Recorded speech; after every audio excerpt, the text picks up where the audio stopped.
What's up YouTube, Prince Rose here bringing you a daily dose of Anthem, and today we are going to be talking about Anthem's loot system and how it works. I got you, let's do this.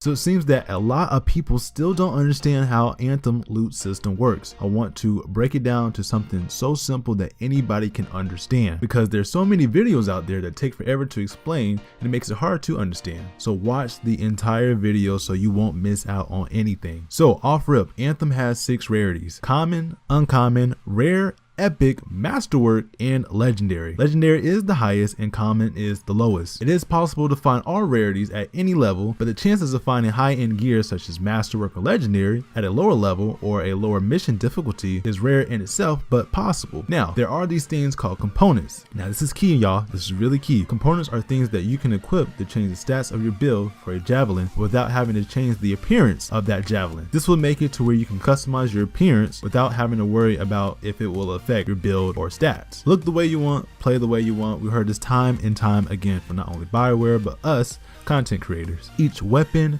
component, and attachment can have these things called inscriptions. Inscriptions are just basically extra stat bonuses for the item or javelins. Each weapon and attachment can have up to 4 inscriptions depending on the rarity of that item. For example, legendary and masterwork will have 4 inscriptions, epic will have 3, rare will have 2, and uncommon will have 1. Common will not have any inscription at all, so do not look for it. If you get a common, you might as well dismantle it. Oh man, wow, that's a Destiny term, but you might as well get rid of it. I mean, it's just a common, it won't have an inscription, but everything in it will have an inscription. Inscriptions are randomly generated / randomly rolled. This means that if you were to have the same weapon, those inscriptions on them may be completely different. Now, if you want to know how to get the inscriptions you want, I have a video in the card right now explaining on how to craft items and weapons inside of Anthem. So if you want to go ahead and check it out, I'll leave it in the card for y'all. Now, I know what you're wondering. Trust me, I know what you're wondering. How do we even get all this cool loot, this good old stuff? How do we get the legendary?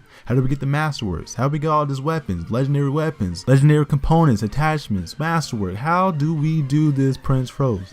And I got you. All this glorious loot drops from missions, contracts, and challenges in exploring the open world. Now, the harder the difficulty on those missions, contracts, and challenges, the more likely higher rarity gear will drop from those things. Anthem legit makes getting loot very simple, but combining loot dynamic and strategic. This is why I cannot wait for Anthem. Bioware has legit learned from its competitors, Destiny, The Division, Borderlands, all these great games, and they know what to do now. So that's why I feel like this game is just gonna go, man. And as far as what I can see, it's a loot-based shooter, and the loot looks pretty flipping awesome to achieve and get, and just overall just to have in your arsenal, man. So I cannot wait to see all this stuff in action. Now, if you want a for sure way to get some high-end loot, check out this video on legendary contracts, and I promise you I go over everything about legendary contracts. You do not want to miss this, y'all. You do not. And yeah, it's Prince Rose. I'm out.